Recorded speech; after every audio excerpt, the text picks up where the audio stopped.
તો પરમાણુના બંધારણમાં થોમ્સનના પરમાણુના નમૂના બાદ એટલે કે આપણે પહેલા જ જોયું હતું કે જે થોમ્સન દ્વારા આ જે પરમાણુનું બંધારણ છે એનો સૌપ્રથમ નમૂનો એમના દ્વારા રજૂ કરવામાં આવ્યો, બરાબર. ત્યારબાદ જે પરમાણુનો નમૂનો રજૂ કરવામાં આવ્યો તે છે રુથરફોર્ડ દ્વારા જે પરમાણુનો નમૂનો રજૂ કરવામાં આવ્યો તે. તો હવે આપણે જે ટોપિક જોવાના છે એ આપણે એ જ જોવાનું છે કે રુથરફોર્ડનો પરમાણુનો નમૂનો, બરાબર. તો આ રુથરફોર્ડનો પરમાણુનો જે નમૂનો છે એમાં રુથરફોર્ડ દ્વારા કેટલાક પ્રયોગો દ્વારા કેટલીક પ્રવૃત્તિઓ દ્વારા આ જે નમૂનો છે એમને પ્રસ્થાપિત કર્યો. એટલે કે સૌપ્રથમ આપણે વાત કરી શકીએ કે જે અર્નેસ્ટ રુથરફોર્ડ છે, અર્નેસ્ટ રુથરફોર્ડે પરમાણુમાં ઇલેક્ટ્રોન કેવી રીતે ગોઠવાયેલા છે તે જાણવા માટે એક પ્રયોગ કર્યો અને આ પ્રયોગ દ્વારા એ પરમાણુમાં આ જે ઇલેક્ટ્રોન અને પ્રોટોનની ગોઠવણી જે છે એ કેવી રીતે થાય છે એની માહિતી આપી. હવે આપને સવાલ એ થાય કે આ અર્નેસ્ટ રુથરફોર્ડ દ્વારા જે પ્રયોગ કરવામાં આવ્યો એ પ્રયોગ શું હતો, બરાબર. તો આપણે આ પ્રયોગમાં રુથરફોર્ડે શું કરેલું હતું કે સોનાના પાતળા વરખ પર એને ઝડપથી ગતિ કરતા આલ્ફા કણોનો મારો ચલાવ્યો. એટલે શું કર્યું કે સપોઝ કે મારો જે હથેળી છે સોનાનું પાતળું વરખ છે, બરાબર. આ હથેળી પર રુથરફોર્ડ દ્વારા આલ્ફા કણો જે છે આલ્ફા કણોનો મારો આ હથેળી એટલે કે સોનાના પાતળા વરખ પર કરવામાં આવ્યો. હવે સવાલ એ થાય કે રુથરફોર્ડે આવો જ પ્રયોગ શા માટે કર્યું કે આ સોનાનું પાતળું વરખ લઈને એના ઉપર જ આલ્ફા કણો છે એનું પ્રકીર્ણન શા માટે કર્યું, એના ઉપર એના આલ્ફા કણોનો મારો શા માટે ચલાવ્યો? તો એ જે કારણ છે એનો જવાબ આપણે આગળ મેળવીએ, બરાબર. પણ પ્રયોગ શું કર્યો એ આપણે યાદ રાખવાનું છે કે રુથરફોર્ડ દ્વારા એક સોનાનું પાતળું વરખ લેવામાં આવ્યું અને એ પાતળા વરખ પર આલ્ફા કણો જે છે એ આલ્ફા કણોનો મારો એના પર ચલાવવામાં આવ્યો.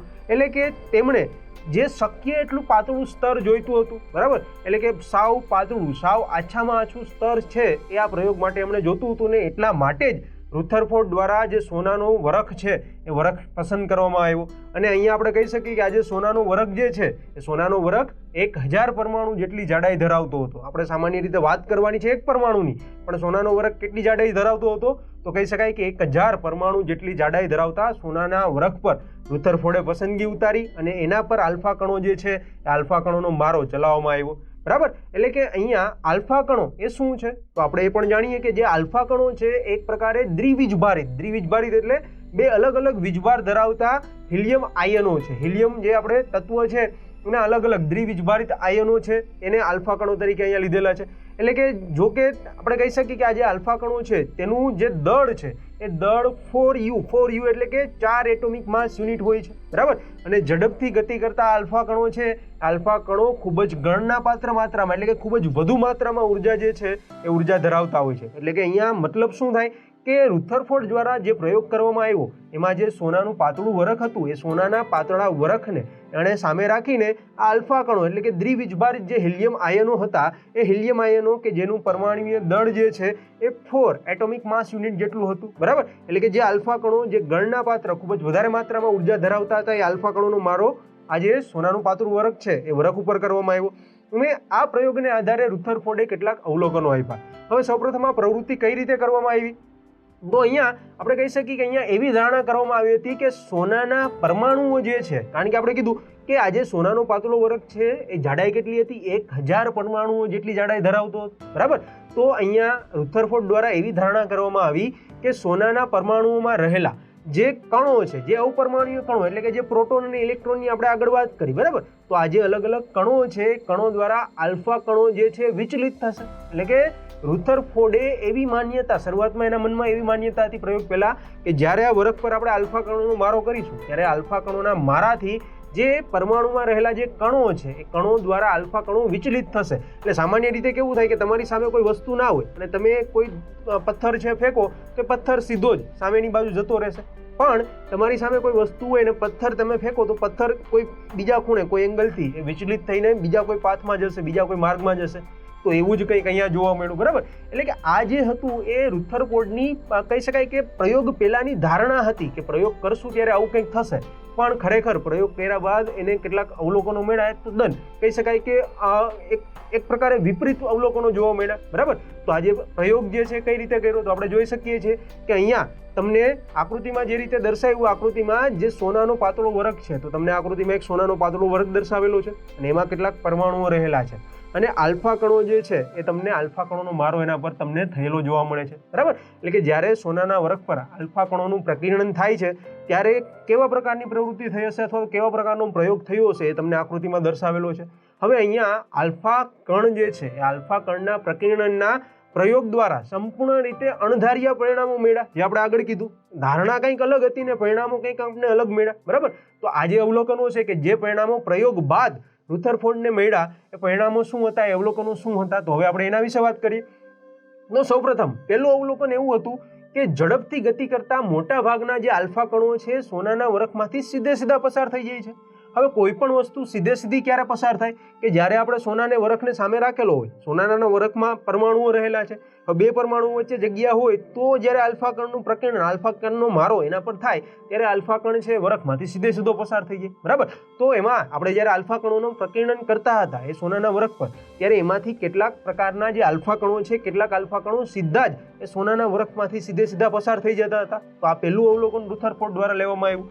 બીજું અવલોકન એવું લેવામાં આવ્યું કે જેટલા આલ્ફા કણોનું પ્રકીર્ણન કરતા હતા, થોડા તો એમાંથી સીધા પસાર થતા હતા, પણ કેટલાક આલ્ફા કણો આ સોનાના વરખ દ્વારા ઓછા, કહી શકાય કે ખૂબ ઓછા અંશના ખૂણે વિચલન પામતા હતા. એટલે કે આપણે જે ખૂણો કહીએ છીએ, સપોઝ કે કાટખૂણો હોય તો 90 ડિગ્રીનો આપણે ખૂણો કહીએ છીએ, બરાબર. તો ખૂબ જ ઓછા, એટલે કે એનો જ્યારે મારો કરવામાં આવે ત્યારે ત્યાંથી એ વિચલિત થાય, ત્યારે એ આપણે કહીએ કે જે મારો કરીએ છીએ ત્યાંથી જે વિચલન પામે છે એમની વચ્ચેનો ખૂણો ખૂબ જ ઓછો હોય છે. તો કેટલાક તો સીધા પસાર થતા હતા અને કેટલાક કણો ખૂબ જ ઓછા અંશના ખૂણે ફરીથી એ વિચલન પામીને પાછા ફેંકાતા હતા. અને ત્રીજું પરિણામ જે હતું, ત્રીજું અવલોકન જે હતું, જે કહી શકાય કે એ જે કહી શકાય આશ્ચર્યજનક રીતે જે દર છે, દર 12,000 આલ્ફા કણો પૈકી એક કણ જ અથડાઈને પાછો ફરતો હતો. એટલે એનો મતલબ શું થયો કે જ્યારે સોનાના પાતળા વરખ પર 12,000 જેટલા આલ્ફા કણોનું પ્રકીર્ણન થાય ત્યારે 12,000 આલ્ફા કણોમાંથી ખાલી માત્ર ને માત્ર એક જ આલ્ફા કણ છે એ વિચલન પામીને પાછો ફરતો હતો, બરાબર. તો રુથરફોર્ડના શબ્દોમાં, રુથરફોર્ડે જે રીતે દર્શાવ્યું એ રીતે આપણે કહેવા જઈએ તો આ પરિણામો એટલી હદે આશ્ચર્ય પમાડે તેવા હતા કે આપણે કોઈ એક 15 ઇંચનો ટોપ ગોળો લઈએ, એટલે કે બહુ મોટો એક ટોપ ગોળો આપણે લઈએ અને એક સામે એક પાતળો કાગળ રાખ્યો હોય અને પાતળા કાગળ પર એ ટોપ ગોળાને આપણે ફેંકીએ તો શું થાય કે ટોપ ગોળો છે વજનવાળો છે, ખૂબ જ મોટો છે અને કાગળ ખૂબ જ પાતળો છે. તો શું થશે કે ટોપ ગોળો જ્યારે એના પર ફેંકવામાં આવશે ત્યારે કાગળ તોડીને સામેની બાજુ વહી જશે, એટલે કે સીધો પસાર થઈ જશે.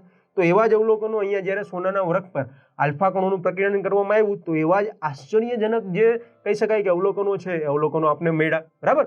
તો આપણે કહી શકીએ કે અહીં જે પ્રયોગની અસરો આપણે સમજવાની વાત કરીએ તો એના માટે આપણે કેટલીક પ્રવૃત્તિઓ કરવાની છે. આ પ્રવૃત્તિઓમાં આપણે શું કરીશું તો પ્રવૃત્તિઓ માટે આપણે સૌપ્રથમ ખુલ્લા મેદાનમાં પ્રવૃત્તિ કરીશું અને ખુલ્લા મેદાનમાં એક બાળક દ્વારા શું પ્રવૃત્તિ કરવામાં આવે એ આપણે અલગ અલગ ઉદાહરણો દ્વારા સમજીશું. એટલે કે બાળક, આપણે એ બાળકની આંખો બંધ કરીને બાળકને સૌપ્રથમ તો દિવાલની સામે ઊભો રાખવાનો છે અને ત્યારબાદ એક કહી શકાય કે જે કાંટાની વાળ હોય અથવા તો બીજી કોઈ એવી તારની વાળ હોય એની સામે આપણે એને ઊભો રાખવાનો છે અને એને પથ્થર ફેંકવાનું કહેવાનું છે. તો ત્યારે કેવા અવલોકનો મળે એના દ્વારા આપણે આ રુથરફોર્ડના પ્રયોગમાં સોનાના વરખ પર આલ્ફા કણોનું પ્રકીર્ણન થાય ત્યારે શું થયું હશે એની માહિતી આપણે મેળવીશું. તો રુથરફોર્ડના પ્રયોગોની આ અસરો સમજવા માટે આપણે પ્રવૃત્તિ શું કરવાની હતી તો એક ખુલ્લા મેદાનમાં આપણે એક દિવાલ હોય તેની સામે એક છોકરાને આપણે આંખે પાટા બાંધીને, એટલે કે એની આંખ બંધ કરીને પથ્થર લઈને એને ઊભો રાખવાનો છે, બરાબર. તો અહીંયા આકૃતિમાં તમે જોઈ શકો છો કે જે રીતે એક છોકરો છે, એક કહી શકાય કે વિદ્યાર્થી છે, એની આંખ ઉપર પાટો બાંધીને એને આંખથી દેખાય ને એ રીતે એને રાખીને એના હાથમાં પથ્થર આપીને સામે દિવાલ પર એ પથ્થરને ફેંકવાનો છે, બરાબર. હવે જ્યારે આ વિદ્યાર્થી છે એ દિવાલ પર એ પથ્થરને ફેંકશે, એની આંખો બંધ છે, તો એને કઈ રીતે ખબર પડશે કે પથ્થર છે દિવાલ પર ફેંકેલો છે? તો આપણે પણ જોયું હોય કે કોઈ પણ સખત વસ્તુ પર કોઈ બીજી સખત વસ્તુ આપણે પછાડીએ તો તે અવાજ ઉત્પન્ન કરશે, બરાબર. તો અહીંયા પણ કંઈક એવું જ જોવા મળશે કે જ્યારે આપણે જોયું એ પ્રમાણે દિવાલ ઉપર એ વિદ્યાર્થી છે જેવો પથ્થરનો ઘા કરશે એટલે દિવાલ ઉપર પથ્થર અથડાશે ત્યારે અવાજ જે છે એ અવાજ ઉત્પન્ન થશે અને પથ્થર ત્યાંથી પાછો આવશે, બરાબર. તો આ જ વિદ્યાર્થીને ખબર કઈ રીતે પડે તો આપણે કીધું કે પથ્થર જ્યારે દિવાલ પર ફેંકાશે ત્યારે અવાજ ઉત્પન્ન થશે ને એનાથી વિદ્યાર્થીને ખબર પડશે કે પથ્થર જે છે એ દિવાલ પર લાગ્યો છે, બરાબર. તો એનો મતલબ શું થયો કે કોઈ પણ વસ્તુ સખત વસ્તુ હોય ત્યારે તમે એના ઉપર પથ્થર ફેંકશો તો એની આરપાર જઈ શકશે નહીં, બરાબર. એ એના ઉપર અથડાશે, કંઈક ખૂણે, કંઈક અંશના ખૂણે એ પાછી વિચલિત થશે અને એ રીતે આપણે અહીંયા પણ આ દિવાલનો પ્રયોગ કર્યો. હવે આ જ વિદ્યાર્થીને આપણે કોઈ એક કાંટાળી તારની જે વાળ હોય એની સામે આપણે ઊભો રાખવાનો છે અને ફરીથી એ જ વિદ્યાર્થીને એ જે તારની વાળ છે એના ઉપર આપણે પથ્થર ફેંકવાનું કહેવાનું છે. વિદ્યાર્થીને ખબર નથી, બરાબર. વિદ્યાર્થીની આંખે તો આપણે હજી પાંટા કહી શકાય કે આંખો તો એની બંધ જ છે, પણ આપણે એને એ રીતે ફેરવી દેવાનો છે કે હવે દિવાલની જગ્યાએ એ જે વાળ છે એની સામે આવી જાય. તો હવે આપણે જોઈએ કે જ્યારે એ તારની વાળ હોય એમાં એ વિદ્યાર્થી પથ્થર ફેંકશે ત્યારે શું ઘટના જોવા મળે. તો હવે આપણે એના વિશે માહિતી મેળવીએ. હવે આપણે તારની વાળની સામે વિદ્યાર્થીને ઊભો રાખી દીધો અને એની આંખો તો હજુ બંધ જ છે, અને ફરીથી એ વિદ્યાર્થીના હાથમાં પથ્થર આપીને એ વિદ્યાર્થીને એ જે તારની વાળ આપણે લીધેલી છે એના પર આપણે પથ્થર ફેંકવા માટે કહીશું, બરાબર? તો અહીંયા આપણે શું જોઈ શકશું કે આ જે તારની બનેલી વાળ છે, જે તારની બનેલી જાળી છે, એમની વચ્ચે જગ્યા ઘણી વધારે છે, એટલે કે મોટા ભાગના પથ્થરો છે એ જે તારની વાળ છે એની સાથે અથડાશે નહીં, પણ શું થશે કે એની વચ્ચે જે જગ્યા રહેલી છે તેમાંથી આરપાર પસાર થઈ જશે, બરાબર? તો આ જ પ્રવૃત્તિ દ્વારા આપણે આ વસ્તુ જોવાની હતી કે જ્યારે આપણે દિવાલ પર પથ્થર ફેંકેલો હતો ત્યારે એ પથ્થર તેના પર અથડાતો હતો, કારણ કે દિવાલ કહી શકાય કે એક સરખી અને સખત હતી, તેની વચ્ચે કોઈ એવી જગ્યા નહોતી, બરાબર? પણ અહીંયા જે તારની વાળ આપણે આપેલી છે એમની વચ્ચે જગ્યા રહેલી છે, એટલે કે પથ્થર જ્યારે ફેંકશે ત્યારે વાળ સાથે અથડાવાની જગ્યાએ એ શું થશે કે એની વચ્ચેની જે જગ્યા છે એ જગ્યામાંથી પથ્થર પસાર થઈ જશે, બરાબર? તો આપણે આગળ યાદ કરો કે સોનાના વરખમાં જ્યારે આપણે આલ્ફા કણોને રુથરફોર્ડ દ્વારા એનું પ્રકીર્ણન કરવામાં આવ્યું ત્યારે પણ આપણે એવા જ અવલોકનો મળ્યા હતા કે ત્યારે આપણે શું કીધું હતું કે મોટા ભાગના જે આલ્ફા કણો છે એ સોનાના વરખની આરપાર પસાર થઈ જતા હતા, એટલે કે વિચલન પામતા નહોતા, અને જે 12,000 જેટલા આલ્ફા કણોનું જ્યારે આપણે સોનાના વરખ પર પ્રકીર્ણન કરશું, એના ઉપર મારો કરશું, ત્યારે એમાંથી ખાલી એક જ આલ્ફા કણ છે એ ફરીથી વિચલન પામતો હતો, બાકી મોટા ભાગના આલ્ફા કણ છે એ સોનાના વરખની આરપાર પસાર થઈ જતા હતા, બરાબર? તો કોઈ પણ વસ્તુ જ્યારે આપણે ફેંકીએ છીએ ત્યારે એ વસ્તુ સામેવાળી વસ્તુની આરપાર ક્યારે થઈ જાય, તો જો એની વચ્ચે કંઈ જગ્યા રહેલી હોય, કોઈ ખાલી જગ્યા હોય, ત્યારે જ આપણે કોઈ પણ વસ્તુને એના પર ફેંકીએ છીએ ત્યારે એની આરપાર થઈ જશે, કારણ કે જો વચ્ચે જગ્યા ના હોય તો જે રીતે આપણે આગળ દિવાલનું ઉદાહરણ લીધું એ રીતે શું થશે કે એની સાથે અથડાશે અને પાછું આવશે, પણ અહીંયા તારની વાળની જેમ જો જગ્યા હશે તો એની સાથે અથડાઈને એની આરપાર જે છે પસાર થઈ જશે, બરાબર? તો આ ઉદાહરણો દ્વારા આપણે એ જ સમજવાનું હતું કે જ્યારે કોઈ પણ વસ્તુ પર આપણે કોઈ સખત વસ્તુને ફેંકીએ છીએ ત્યારે એ વસ્તુમાં જો કોઈ જગ્યા નહીં હોય, એટલે કે દિવાલની જેમ સખત હશે, તો જે વસ્તુ આપણે એના પર ફેંકીએ છીએ એ વિચલન પામીને ફરીથી કંઈક અંશના ખૂણે વિચલન પામશે, બરાબર? જો એની વચ્ચે જગ્યા હશે તો અહીંયા જે તારની વાળનું ઉદાહરણ જોયું એ રીતે એની આરપાર એ વસ્તુ જે છે એ પસાર થઈ જશે, બરાબર? તો આ જ વસ્તુ આપણે આલ્ફા કણોના પ્રકીર્ણનથી જ્યારે સોનાના વરખ પર કરીએ છીએ ત્યારે આપણે જોવા મળે છે, બરાબર? તો આવા પ્રયોગોને આધારે આ વસ્તુ સમજાવવા માટે જ આપણે આ ઉદાહરણ લીધેલું છે, અને હવે રુથરફોર્ડે જે સોનાના વરખ પર આલ્ફા કણોનું પ્રકીર્ણન કર્યું ત્યારે આખા પ્રયોગને અંતે જે તારણો રુથરફોર્ડ દ્વારા લેવામાં આવ્યા એ તારણો શું હતા, તો હવે આપણે રુથરફોર્ડના પ્રયોગના જે રુથરફોર્ડના પરમાણુનો નમૂનો રુથરફોર્ડે રજૂ કરેલો છે એના કેટલાક તારણો આપણે આગળ જોઈએ. તો રુથરફોર્ડનો પ્રયોગ જે હતો એને સમજવા માટે આપણે ખુલ્લા મેદાનમાં જે પ્રવૃત્તિ જોઈ, બરાબર? એમાં આપણે દિવાલ પર પથ્થર ફેંક્યો અને તારની જે વાળ હતી એના પર પથ્થર ફેંક્યો, અને એના દ્વારા આપણે સમજ્યા કે જો કોઈ પણ વસ્તુ પર કોઈ બીજી સખત વસ્તુ ફેંકીએ તો જો એમાં જગ્યા હોય તો એની આરપાર જશે, બાકી શું થશે, કંઈક અંશના ખૂણે વિચલન પામશે, બરાબર? તો આ જે પ્રયોગો હતા એ રુથરફોર્ડે સોનાના વરખ પર કર્યા, અને એ જ પ્રયોગોના આધારે ફાઇનલી કહી શકાય કે રુથરફોર્ડે કેટલાક તારણો આપ્યા. એટલે કહી શકાય કે આ જે તર્ક છે, જે તર્ક વિશે, જે પ્રયોગ વિશે આપણે વાત કરીએ, તર્કના આધારે રુથરફોર્ડે આલ્ફા કણના પ્રકીર્ણનના કેટલાક પ્રયોગ દ્વારા જે તારણો છે તારણો આપ્યા. આ તારણો શું હતા, તો પહેલું તારણ એ હતું કે જ્યારે સોનાના વરખમાંથી મોટા ભાગના જે આલ્ફા કણો છે, મોટા ભાગના આલ્ફા કણો વિચલન પામ્યા સિવાય એમાંથી સીધા જ પસાર થઈ જતા હતા, બરાબર?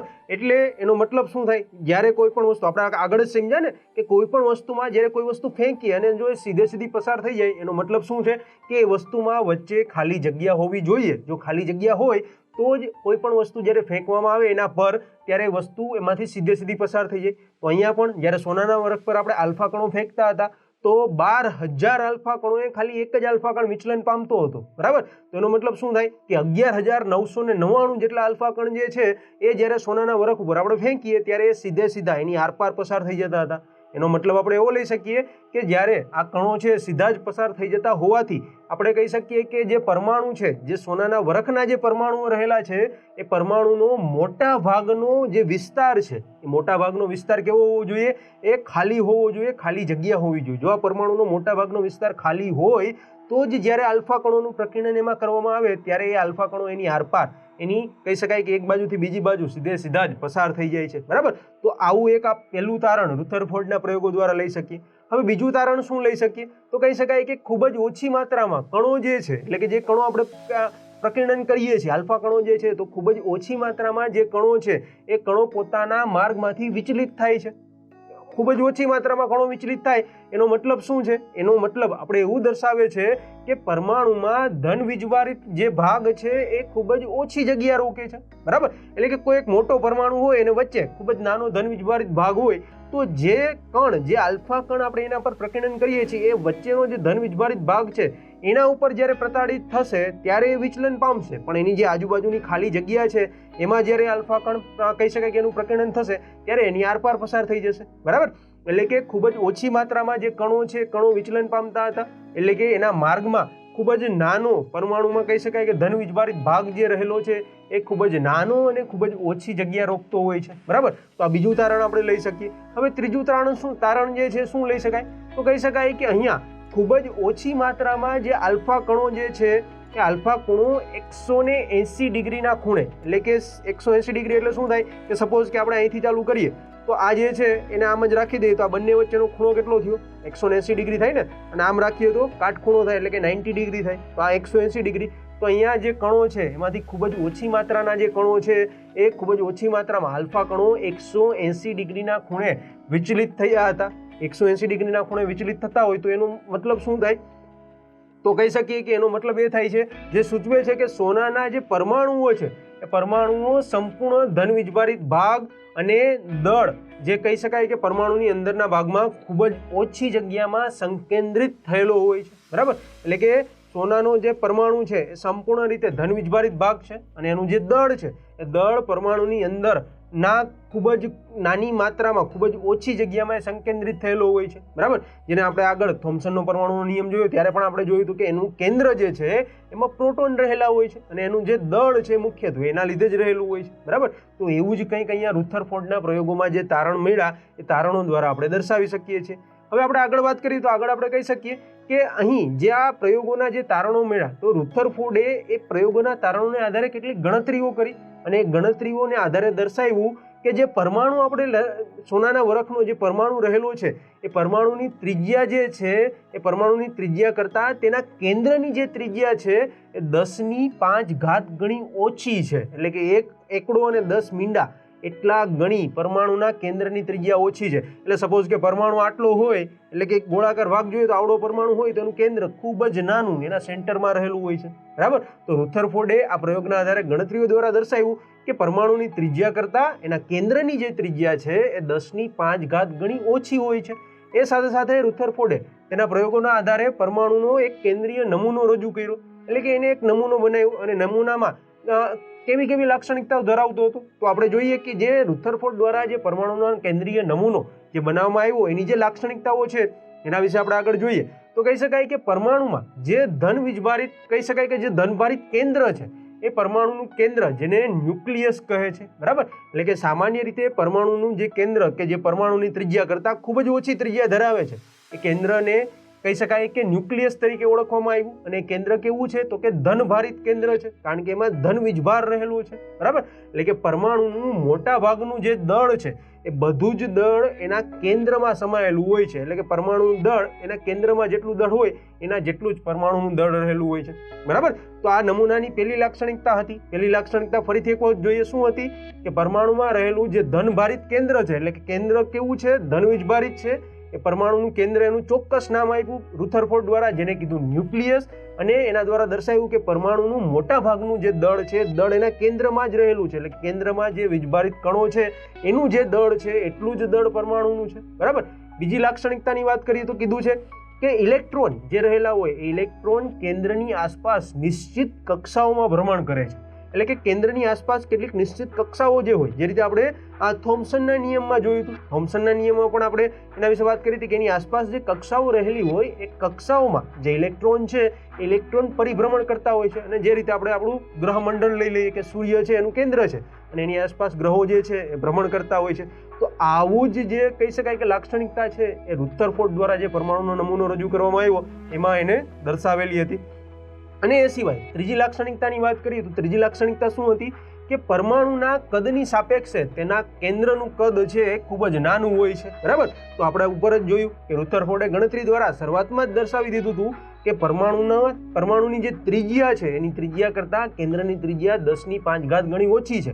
એનો મતલબ શું થાય કે પરમાણુનું કદ છે એના સાપેક્ષમાં એની સાથે આપણે એની કમ્પેરિઝન કરીએ તો એનું કેન્દ્ર છે ખૂબ જ નાનું હશે. એટલે આપણે જોયું ને કે આવડી ત્રિજ્યા ધરાવતું પરમાણુ હોય તો એનું કેન્દ્ર ખૂબ જ એક બિંદુ સમક્ષ આપણે જોવા મળે છે. એટલે કે પરમાણુના કદની સાપેક્ષે એના કેન્દ્રનું જે કદ છે કેન્દ્રનું કદ ઘણું નાનું હોય છે. બરાબર. તો આ જે લાક્ષણિકતાઓ છે એ લાક્ષણિકતા ધરાવતાઓ કહી શકાય કે પરમાણુનો નમૂનો રુથરફોર્ડ દ્વારા રજૂ કરવામાં આવ્યો. પણ એ સિવાય પણ રુથરફોર્ડ દ્વારા જે પરમાણુનો નમૂનો રજૂ કર્યો એની કેટલીક ખામીઓ પણ રહેલી હતી. તો એની જે ખામીઓ છે એ કઈ કઈ ખામીઓ હતી તેના વિશે આપણે આગળ વાત કરીએ.